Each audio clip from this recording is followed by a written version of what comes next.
Pinagi sa mga propeta ang Ginoo nagahatag kasulhayan sa mga tawo nga nagaalantos.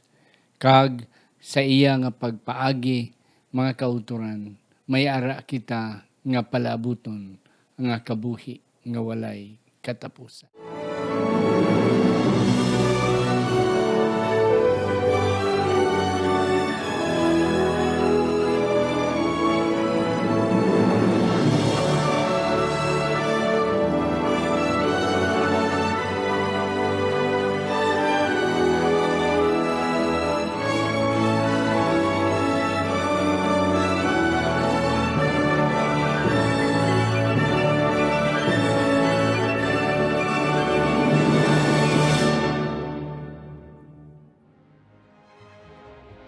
Ang pagtuon subong ang semanal nga pag-usisa, pagtalakay, pag-review, pagbusisi o kon pagtuon sa atong leksyon sa eskwela sa Batika. Kagini ginadala sa inyo sa Media Ministry Department sa aton iglesia diri sa Central Philippine Adventist College sa Alegria Murcia, Negros Occidental, Philippines. Ako si Pastor Luisito Tumadong nga masunson nga host. Kag sa siningation ari ang aton duwa ka mga batan-on nga mga theology teachers naton professors diri sa School of Theology. Ako noon ay pakilala sa inyo si Pastor Francis Duroy. Siya mga kauturan nagahandle sa mga New Testament studies kag biblical languages. Diri siya mga kauturan kag siya man isa ka Master of MA in Theology o Master of Arts in Theology. Pastor, mayong adlaw sa inyo. Thank you, Pastor. May adlaw kag sa atong mga kauturan kag mga kaabianan nga nagasunod kag nagapatronize ang atong program. Amen. Pastor, salamat gid sa imong nga pagbaton. Ang ikaduha nga akong pakilala sa inyo mga kauturan, amo man Master in Arts in Ministry kag siya isa man sang aton mga professors diri sa School of Theology. Ako ipakilala sa inyo si Sir Manny Lloyd Sarsosa. Pastor, Sir Manny, mayong adlaw sa inyo. Mayong adlaw man, Pastor. Kag sa tanan nga nagapamati sa amon, mayong adlaw sa inyong tanan. Salamat sa inyong pagpamati. Yeah, gentlemen, thank you very much sa inyong pag-accept sa akon nga invitation to be with me as we discuss this lesson number 8, Comfort My People. Kag-amo ni siya, Pastor Duroy and Sir Manny, ang title sang aton nga leksyon sa bilog nga trimestre, the whole quarter. Sa aton pa alibutod gini siya sang aton nga leksyon for the whole quarter. It's all about the book of Isaiah. Apang sa hindi pa mga kauturan, akon anay tamyawon, ini ang aton mga kauturan nga masunsun gid kag aton gid nga mga faithful nga mga viewers kag listeners sining aton nga pagtuon subong. Si Ma'am Hazel and CP Martinez dira sa Wala Best Hotel sa Rojas, Capiz. Akon man ginatamyaw ang mga kauturan dira sa may Gimaras, kabay pa nga ang Dios pakamayo sa inyo aton mga kauturan dira sa Southern Mindanao, sa Dajanga, sa Coronadal, sa may South Cotabato, North Cotabato, Sarangani Province, Sultan Kudarat, kag sa mga Davao provinces. Akon man ginapasalamatan ining aton nga mga katawhan sa likod sang kamera nga nagahandle sining aton nga mga gadgets, si Sir Elberito Paya, si Engineer Frederick Linatan, si Sir Rodel Barga, si Sir Ryan Cosi, si Sir Dan Manong, kag si Wells Amar. Kabay pa nga ang Diyos magapakamayo sa inyong tanan. Mga kauturan, hindi kita malipat. Ara gyapon kita sa Radyo Bandera kada alas 9, tubtob alas 9:40 kada Biyernes. Gani akon ginapasalamatan ang ilang CEO, mga kauturan si Doc Ramiloy upod sang iyang mga officers, si Sir Eljan Castaño ang station manager, kag si Sir GP Generoso ang program director. Mga kauturan, mabatian kita halin gid sa Canlaon, sa San Carlos, pabutong sa Hinubaan, kag sa bilog nga Antique, kag sa northern panay sa Capi sa Aklan kag bisan pa sa probinsya sa Iloilo, much more sa Guimaras. Kabay pa nga ang Dios magapakamayo sa aton. Sa hindi pa magbasa si Pastor Duroy sa aton sadsaran nga teksto nga makita sa Isaiah 40 versikulo 9. Akon kamo anay pangabayon sa pagduko sa aton mga ulo. Sa sinigid nga tiyon Ginoo, ginatugyan namon ang amon pagtuon sining leksyon 8. Comfort ye my people. Kabay pa nga ang balaan nga espiritu magadihon sang amon tagsa ka mga panghuna-huna nga amon gid madakpan kag masapuan ang buot silingon sining amon leksyon sa sini nga semana sa ngalan ni Ginoong Hesus nga amon manunobos. Amen. Amen. Yeah, Pastor. Isaiah 40 versikulo 9. Nagasaling, o ikaw nga nagasugid sing maayong balita sa Sion, taklad ka sa bukid nga mataas, o ikaw nga nagasugid sing maayong balita sa Jerusalem. Bayawa ang imong tingog nga may kusog, bayawa dili magkahadlok, isiling sa mga banwa sang Huda, yari karon ang inyo Dios. Amen. Mga kauturan kag Sir Manny and Pastor Franz, ang aton leksyon nagasugod sa introduction about sang istorya sa isa ka Japanese soldier nga it took him more than 20 years to know nga wala nagali sang gera. Oo. Nanago siya sa kabukiran sang Guam. Bisan may ara ng mga leaflets nakaginahambalan na siya nga wala na siyang gera. Yet wala siya ka-trust, wala siya nagasalig. Sige lang siya panago until for 20, 23 or 20 years, more than 20 years, kagdra pa siya nakahibalo nga wala nagali gera. Yes. Daw amo ni ang kahimtang sa mga Israelinhon kag mga sa Huda sang una. Nga they did not know nga ang Ginoo gali naghatag na sang kasulahayan sa ila.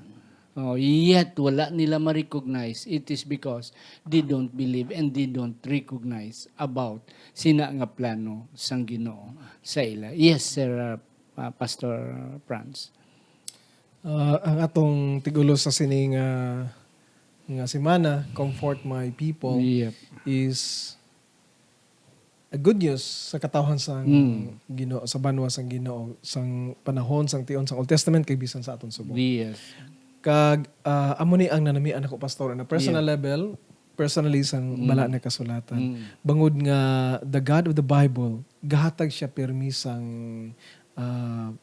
mga saan niya sa iyang pagpasiguro sa aton nga siya makahatag sa aton sang kalinong kag kasulayan sa tanan natong mga problema. Kag nagaupod siya sa aton. Kag hindi naton makita sa iban nga mga major nga mga religious books other than the Bible. Than the Bible. Yes, kanami mga kauturan nga hindi kinaton dapat nga isalikway kag i-ignore ina ang mga saad sang Ginoo. Yes, Sir Manny, do you have some Ang nakita ko ni Pastor nga sa aton nga kinabuhi, ang punishment gali may katapusan. Hindi lang all the time nga difficulty ang ma-experiencehan ta. Ining tanan gali may katapusan man. So hope la sa akon Pastor nga whenever we are facing mga kabudlayan sa kinabuhi, kung magsalag kita sa Ginoo, ara gid God will comfort His people. Yes, God will and comfort His that's people. correct. Mga kauturan, aton ginabalik-balik emphasize sa inyo sa ligad nga mga sinimana nga kita mga katawhan sa Ginoo. Hindi iya gid kita iya pabayaan, Pastor. Kay kung iya pabayaan ng Huda, katulad sang iyang pagbiya sa Northern Israel, hindi matao ang Mesiyas. No, that's why iya gid kita nga panalipdan. Kag sa aton man Pastor, Master Manny, nga kung hindi kita panalipdan sa Ginoo, hindi matao sa aton tagipusoon ang mayong balita. Nga may kaluwasan pinagi sa aton ang iban nga mga katawan. Labi na gid ang aton nga mga bilab, ang aton mga labuan sa aton mga hinigugma sa kinabuhi. Okay, comfort for the future. Sir Manny, anong imo natalupang dandre? Ang nakita ko diya Pastor, balik ako sa punishment bala. Yes, yes. Nga kung kisa God allows punishment sa aton nga kinabuhi bangod sa aton nga mga wrong choices. Okay? Pero ang nanamian ko sa pagpanis ang Ginoo sa aton pastor, lain sa pagpanis ang aton nga mga ginikanan sa aton kung kisa bala. Na magdungol kita ginapanis kita. Oo. Pero at the end duhanging bala. Pero ang Ginoo ya at the end sang punishment gina-comfort niya kamo. Gina-comfort. Why na sa aton mga ginikanan nga pagbakol mo sa bata mo after sina comfort mo siya ba nga ba to? Sorry gid kay ti bogi na kwanta gid ka bangod nga amo ni amo. Amo nang nakita ko sa Ginoo. And may text bala sa Psalms nga your rod and your staff they comfort me, not they hurt me. Kay usually at the end ka to makulon ko siya ako nga amay kung gisa. Ang end result is not comfort but hatred, pain, di ba? Pero here we have a very wonderful lesson nga we could apply it sa aton nga life. Kay amo man ang Ginoo mag-apply sa aton. He gives. Amo na nakita ko pastor sa sini nga lesson natin. Kanami Sir Manny sa imo nga punto na bala nga magpanis ang Ginoo. Ang iyang intention is for us to realize our sin. Nga kung aton na matalupangdan ang aton mga kapaltahan, ma-change ang aton na. Ti amo na iya ang pamagis ng Ginoo nga magpina siya sa mga katawan. Yes, pastor. Nakita ko man diri, Doc, comfort in the future. Yeah, in the future. Bangod nga in the context of Isaiah, in the first part of Isaiah, nabahin siya sa duha ka section ng Isaiah mga kauturan sa chapters 1 to 39 kag 40 to 66. So gihambal dito ang ilang experience sa Assyria kag sa iban pa nga mga pungsod nga ginpigo sila apang ginluwa sila sang Ginoo. Sa atong nahibaloan nga paagi sa laglag sang Ginoo in 701 BC sang mga kasolidosan sang Assyria ni Sennacherib. Pero naggulpi nga in the next section in the future. Ginsiling man sa Biblia nga may isa naman ka experience sa katawhan sang Ginoo nga mapigos naman sila sang Babylonia. Pero ginhambal na dito daan anong matabo. Nga bisan sila madala dito sa Babylonia bangod sa ilang pagbiya sang Ginoo bangod sa ilang mga wrong choices. Pero may tion nga magbalik sila dito sa Canaan. So ang kanami bala nga amo ni ang kanami sang Ginoo bangod nga nakita niya sa ulunan sa Buwas Damlag. So bisan may na-experience ta subong nga grabe nga mga pag-antos pero ang hope bala nga may ara paglaom. May paglaom. So very important sa aton yun. Amo bala na nga kung kaisa bala no. Ati sa Pilipinas damo kita sa mga ginikanan nga nagaguluwa magtrabaho. Ti sa ilang pagbiya sa ilang panimalay, hindi gid comfortable ang mga kabataan nga nabilin. Pero ginhambalan nga after 2 years mabalik ko. Ti ang mga kabataan nagalong, naga-hope nga bisan tuod may experience sila sang mga pag-antos without the presence of their parents, yet after 2 years they are counting the days. After 2 years there is hope. Nga pagbalik ni tatay, pagbalik ni nanay, we will be comfortable. Damo kami, may amo na ni amon baklon, may amo na ni, may balay na kami sofotan. So they are looking forward. Ini wala ni matalupangdan sa mga Huda. But because of Isaiah, ginprophesy, even though nga mangin ulipon sila sa Babylonia, but yet after 70 years, there is a promise that I will send you back home because there is no place like home. Yeah. Okay. Sa aton nga Monday, presence, word, and roadmark. Sir Manny, abi ikaw akong mauna. Okay. Thank you, Pastor Hado. Ako gini na po na mo, permi. Ang nakita ko diya, Pastor, nga may nadula sa kabuhi sang mga Israelinon sang pagpili nila sang lain nga saligan. Why sila salig sa Ginoo? Ang na-lost nila is number 1, God's Word. And His presence. Duhagid. Do pares bala nga kung magngita kalain nga uyab, sa una way pato text sa una letters na to pastor mo. Kung mamangita ka lain nga uyab, you will miss your first love's letters and sure enough kung mag-abot siya, his presence. So diri naton makita nga nadula ina pero bangod sa promisa nga there is hope. Ibalik ina sang Ginoo, ina nga mga nadula naton.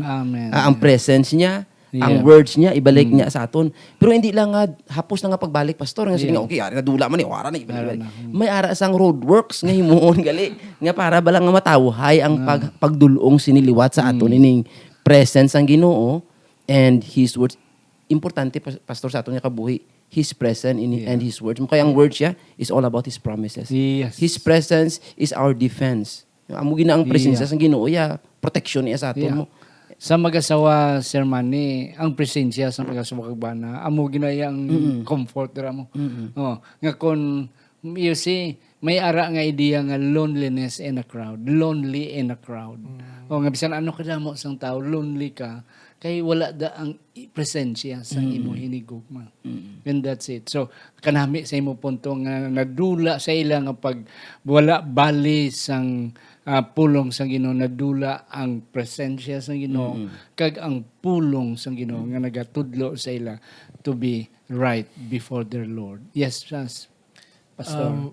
Ang Ginoo naghimo sang pakigatipan sa Israel in Mount Sinai. Pero ato nakita nga pila lang ganito ang kaadlaw na ginbungkag nila paagi sa pagsimba sang bulawan bala to atinday nga baka. 40 lang kaadlaw. Through history, it's a cycle of apostasy and reform and deeper apostasy, even until the time of Isaiah. So, but God is a God of comfort. Kag why na gid mahimo ang Ginoo bangod sa ilang nga pagpadayon bala nga pag-apostasy, pagbiya sa iya kapag simba sa mga idols. No? Kaya amo to siya ang politically correct kag advantageous at that time.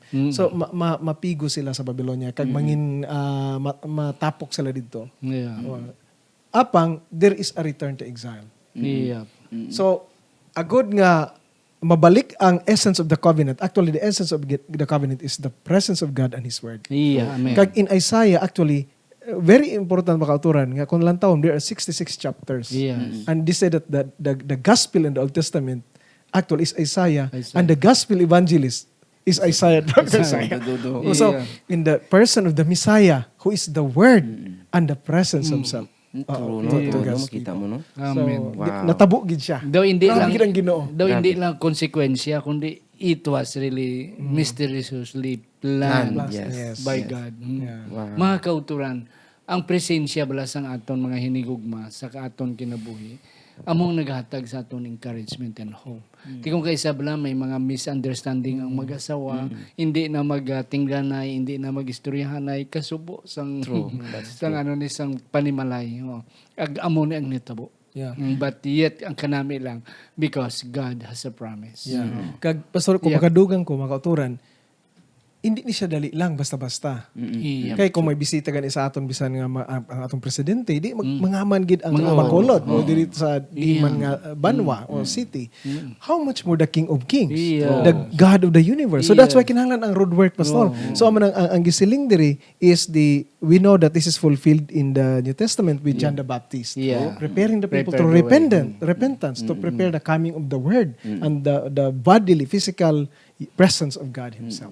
So subong man ato ni siya nga buluhaton, personal nato nga ginahimo ini, kag as a church, I believe that Seventh-day Adventist is given a mandate based on Revelation, no? 12, chapter 12, 14, nga kita ang modern Elijah. We are the modern John the Baptist to make the road work for the coming of the King of Kings and Lord of Lords in Revelation 19. Yes. Mga kauturan. Wala nang galing kami kidamo nga panahon, but we could explain further. At least nakuha niyong punto, mga kauturan, nga it is not that easy. Nga madula naton ang presensya sang Ginoo, kang malipatan naton ang iyang mga pulong, the Word of God. It is not easy nga magbalik. Okay. Kinahanglan nga damo gid kita preparahon because the coming of the Lord is near. Okay. Pastor, the birth of evangelism. Abi, Pastor, ikaw ang try to open this discussion. Ang naintindihan ko diri mga kauturan, Doc, is that in Isaiah, we have God's people backsliding, and then God sending His messages of warning and comfort, even very tough, warnings. So nakita nato diri nga sa libro sa Isaiah, duha ang mga mensahero, may isa ka lalaki kag may isa ka babae. Okay, so makita na siya makauturan sa Isaiah 41:27 ang lalaki kag ang female in Isaiah 49. Kag in the light of this prophecy, natabo gini siya in the time of Jesus. For real, no? For real. Literally. Kay sang ang si Jesus ang lapsag pa siya sang ginhalad siya dito sa templo. Kay ang mga Hudyo ginahalad gini Yeah. ang mga lalaki. Yeah. Oh, especially nga siya ang firstborn. Firstborn. Okay? So, ang natabo dira is that dito sa templo, may duha ka mga balaan o kung mga righteous, mga mataro nga tao. Nga ulaliwan kundi si Simeon kag si Ana. Kag daway gini sila istoryahan ni pastor nga, okay, magkita ta dito. So ang Holy Spirit gid ga-guide sa ila sa tagsa. Amen. Kag sang gin-offer, ang Holy Spirit nabukas sa mga painuino ni Ana kag ni Simeon gani nag-declare kung basahon na to ang teksto, si Simeon gid ang nagahambal sa iban nga ining simple lang nga bata. No, ito. Something Oo. is different. Oh, so siguro pa na shock to si Joseph kag si Mary.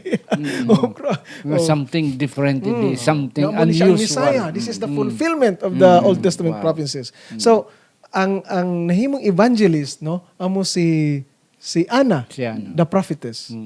So, grabe pastor, si Jesus Christ giproclaim siya sa isa ka prophet. And Jesus Christ is the greatest of all the prophets. Grabe, no? Okay. Dayon, ang church, because that is the beginning of Christian evangelism. Yep. Isa ka babae ang nagwali, no? Kag nagsiling sa iban. Nga mo ni siya ang Messiah, which means that the church that Jesus would found and until now should be a prophetic church. Yep. True. Oo. Kag before I give to Sir Manny or sa ibalik sa inyo pastor, sang si Jesus, sa nataw si Jesus si Anna ang unang evangelist, babae. Kag sa pagkabanhaw ni Jesus, aton hibaluan, ang balita nga nabanhaw siya dito naman kay Mary Magdalene. Yeah. Nga nagbalita sa mga 12 disciples. Amen, mga kauturan. Kanami, mga kauturan, no? Ang Ginoo, grabe kalayo sang pananawan sa Ginoo. Nga, ining propesya ni Propeta Isaiah na fulfill dito sa panahon ni Jesus. Thousands, hundreds of years after that. Yes, Sir Manny. Ang nakuan ko diya, pastor, nga dugin pokusan ginamo ni Mrs. Bala. Ang story ni Simeon. Yep. Kay ang ginhambal niya to yung Ginoo, makapahuway na ko. Kay nakita ko na ang salvation. Yeah. Kung wala ito nakita, pastor, hindi pa gito siya magpahuway, no? Pero nakita ko bala nga grabe nga tao, kay ti pila na guro ka tuig ang nagliligad. Pila ka mga panahon nga iyang ginahulat. Faithful gyapon siya nga, I know one day makita ko gid ang salvation. Salvation. O makita ko gid ang promisa. And it's very interesting man, pastor, nga kung ang tawon natin sa Old Testament, do ang mga babayi, do hindi gibla so mention, especially mag-count sa mga numbers kung sino ang nag-attend or sino. Puros lang mga lalaki, pastor. Pero kita tagalit dire nga women are also used by the Lord Yeah. to do evangelism. evangelism. And kag makita ta man na, pastor, bisan sa aton subong, kita naton mga kababaihan ta, some of them are actually in the Yeah. forefront. Ang women's Spearheading. Yeah, spearheading. Yeah. Kadamo kita sa mga leaders naton nga mga babae. Nga hindi lang naton ignore ang ilang contribution That's true, sa buluhaton sa Ginoo. And then amo na blang na siling what the world will be without women. That's true. ano ay ang kalibutan ang buluhaton sa Ginoo kung wala mga babae. Kita nga nagawali, pagpauli ta may comfort sa aton, may nagaprepare nga pagkaon sa aton, we can do more. Sang sa pagpauli ta, kita pa mo magluto, kita pa mo magtikang. But because of the help of these women, and there are women, yes, sa aton nga iglesia, Mrs. White, ang atong prophet is a woman. Yes. Merciful Creator. Pastor Droy, ano ang powerful siya, yet may mercy siya. Paano na to ni masulbar nga klase sang paradox, Pastor? Actually, agud maluwas ang Ginoo ay makatawhan. He does not only need power. Yeah. Kay kung power lang pastor daw, wala maluwas. Di kung mercy naman, Kaya kulang wala siya power. No. Daw kulang gihapon. Yeah. Oh, so ang duha gamiton do balance bala. Kag diini siya na balance makauturan ang mercy kag power didto sa cross. Kung in other words like truth and justice. Truth and justice. So truth Mercy and justice. is best implemented with mercy. With mercy. Oo. may panultihon ganita nga even the sword in the symbol of sa justice wala pastor sa matuta sa kuan, the sword of justice is tempered with mercy. Kaya ang truth is always linked with the truth is always linked with mercy. With mercy. And then ang justice is always with the truth, and then ang mercy is always with righteousness. Something like that. No? Okay. So kinahanglan gini siyang duha agud maluwas ta sa Ginoo. Mga kauturan, kung ang gamiton sa Ginoong iyagahom, pwede yan magamit, Pastor. Pwede. Oh. Pero ano ay yan ang may resulta? Mapirisa na lang ang tao nga magsunod sa iya. That's why ginbutangan niya mercy nga naghatag icing sa iyang gahom so that people will accept and believe in Him. Not because they were forced. Tungod siyang iyang gahom, but because they were given the second chance. May mercy sa ila. Nga ma-realize nila. Amo ning natabo sa Huda, Pastor. Nga ginhatag sa Ginoo ang gahom sa mga oppressors, gintugutan sa Ginoo. And then, nakita sa mga Huda kung ano kagamhanan ang Ginoo. Yet, they were being forgiven as well. Kagintagaan sila sang comfort, tagaan sila sang promise. Nga one day, you will be able to return to your land. Yeah. Yes, Sir Manny, may ikadugang ka. Ang madugang ko di pastor nga sa tanan nga mga ginasaligan sang iban nga mga religions around the world. Wala gid sang may i-compare sa Ginoo. Amen. Kay kung as a missionary nagkadto kami sa Thailand, ang ilatya gadia pastor ning they worship them because of fear. Nga madukan sila kung hindi kami maghalad basi atakon kami sa mga ghost. Doon nakulbaan sila pastor. Tapos may araman iba niya nga kuan niya nga ang Ginoo nila wala mercy. Though kung hindi namon paghimuon ni the Lord will not love us. Yeah. So ang pag-follow nila bala kag may araman religion nga daw ginalango-lango nilang ila Ginoo nga daw wa siya bla power nga dapat tugungan ko gid siya ikaw ko siya para nga ang power niya mag-effective sa ako niya kabuhi do amo na bala pastor pero ang ato niya Ginoo ya he is both powerful and merciful wala si maka-compare sa iya makita ta sa iya nga the way si Kristo nagkatudri mo to show us who God is kag makita ta sa iya nga life kag sa iya pagdeal sa tao nga he is really merciful and he is really powerful. Kaya tinatawon mo, ang bulag, ayuho niya mo. Yes. So, nga wala, those people don't, I mean, not deserving. Hindi ito sila, but because of His mercy. Inatanaw niya. Kaya mga disciples kaniya, mga siling, pabayin na lang na siya, master, teacher, pabayin na lang na. Way naman na pulos, way man na sing kwan sa katilingban. But God said no. Human being, yapon sila. Ng dugo. Okay, ari kita sa aton nga last day, Thursday, the problem with idolatry. Yes, Pastor Droy, you have something to share about this. Ang ginasiling sa balang kasulatan, especially in Jeremiah 3, Ezekiel 16, nga ang pagsimba nato sa ano man na siya, nga makabuhin sa atong gugma sang Ginoo kung ang atong affection dito bala. Not necessarily nga mabuhin, pero kung maibanan bala atong gugma sa Ginoo, that can be an idol. So very clear ang ginsiling diri para sa aton ang laygay sa aton nga siling sa mensahero sa iglesia, the messenger of God, siling niya nga anything that tends to abate our love for God kag or interfere with the service due Him becomes thereby an idol. So applicable gini siya sa madamo nga mga bagay.